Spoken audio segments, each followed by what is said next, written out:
यथार्थ सुंदरता, सच्ची सुंदरता मानव स्वभाव से सौंदर्यमय होता है। यह आत्मा ना आदि में सभी ही सुंदर, पवित्र, गुण और पावन होती है।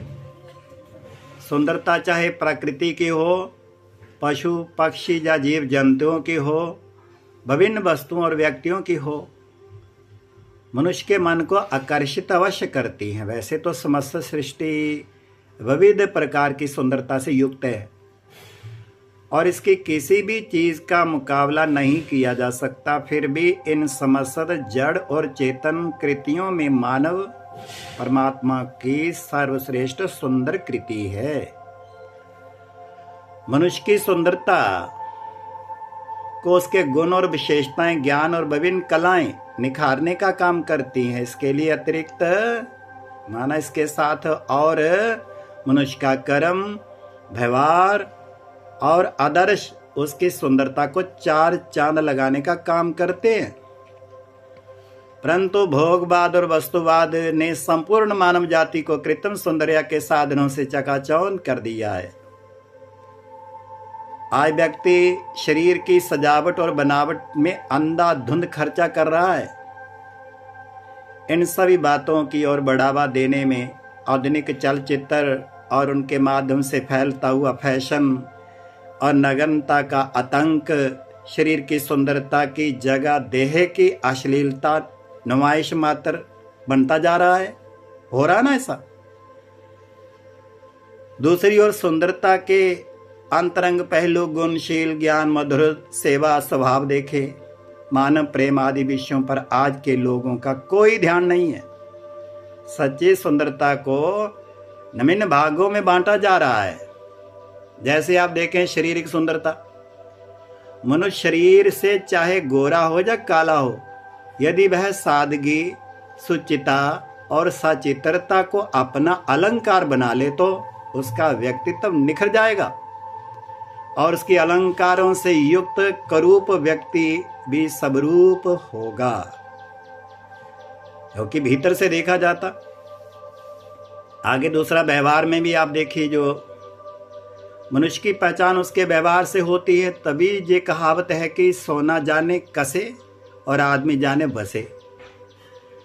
अर्थात जैसे सोने की प्रामाणिकता की जांच कसौटी पर कसकर परखी जाती है, वैसे ही किसी व्यक्ति के संपर्क और सानिध्य में रहने पर ही उसके वर्ताव और व्यवहार का ज्ञान होता है। व्यवहार में निम्न बातें आती हैं। अगर व्यक्ति छल, कपट, प्रपंच, बनावट, ढोंग और पखंड, देश और ईर्ष्या, आहित की भावना, तिरस्कार की भावना, बदले की भावना आदि मन में रखता है तो उसका व्यवहार सत्य हो ही नहीं सकता। जहां सत्य से तात्पर्य सिर्फ सत्य से नहीं है, सत्य वह है जो शुभ और मंगलमय है, सर्वहितकारी है, शाश्वत है, शुद्ध है, नैसर्गिक है।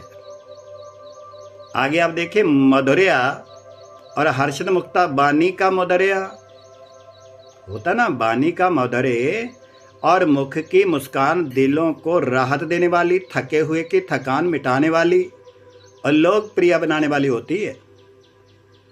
परंतु इस मधुरता और मुस्कान में हृदय और शुद्धता और आत्मिक प्रेम होना बड़ा जरूरी है।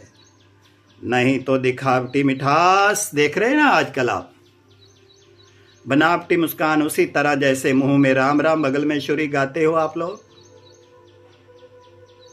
तो इसी तरह व्यवहार, भाव और भावना का बहुत ही महत्वपूर्ण स्थान है। कई बार कुछ व्यक्तियों के बोल और बर्ताव में आंतरिक भाव दूसरा होता है और बाहरी दूसरा होता है, जिसे समझ पाना कठिन होता है और ना समझी में विवाद भी हो जाते हैं। भावना भाव को प्रभावित करती है। भावना शुभ है या अशुभ, ये व्यक्ति के मनोस्थिति, कृति, मानो उसके पर निर्भर करती है। इसीलिए भाव और भावना तभी श्रेष्ठ हो सकती है जब व्यक्ति विश्व के प्रति भ्रातृभाव, है ना, यानी कि भाईचारे क्या भाव, आत्मिक दृष्टि, वृत्ति रखते हुए मन को व्यर्थ बातों से दूर शुभ चिंतक में लगाता है। इसी प्रकार सुंदर तन वाले भी, कहते ना, सुंदर तन वाले भी सुंदर अधिक सुंदर वह है जिसका मन सुंदर हो। तन की सुंदरता नहीं, मन की सुंदरता होता ना।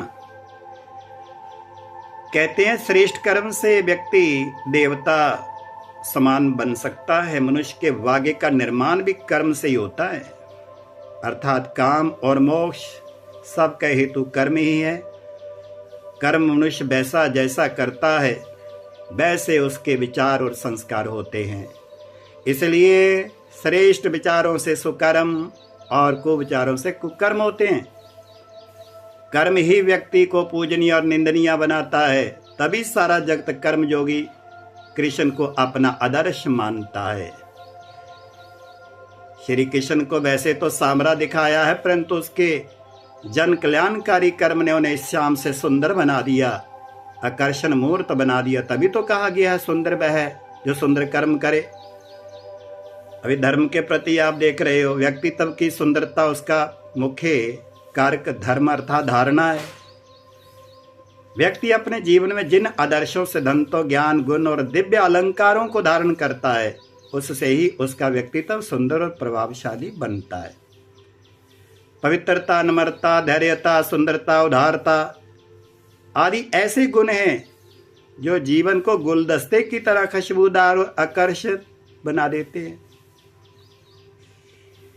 इसलिए सुंदर